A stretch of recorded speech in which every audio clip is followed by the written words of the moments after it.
Well, this is a three-legged porcupine pot from South Africa that we hand carried back in the pre-9/11 days from Cape Town. It's an old traditional pot that we use for open fires for what we call braais and porcupine. And yesterday I got some wonderful goat meat. I can't find lamb, but I got goat meat. And so I am making a goat stew. Oh yeah, that's going to be braising all of this, and I'll be adding all kinds of vegetables, herbs, and obviously a whole thing of red wine. So it will become vino, Chiva alla vino.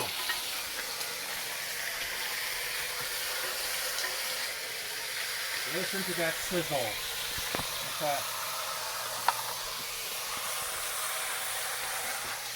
Trying to keep the fire low so I don't end up overcooking it too quickly.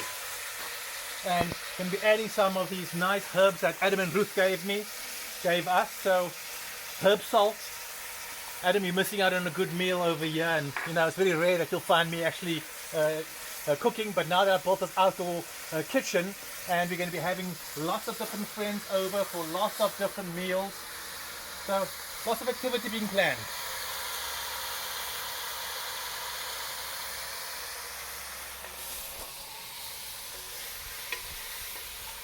And look, we've got two new eaters hoping for something here. Two new kittens that came over they just showed up. And they heard that there's going to be good food. So I guess we are going to be collecting all kinds of, I don't know where the other one is, all kinds of life forms. Over there on the corner, the other little kitten.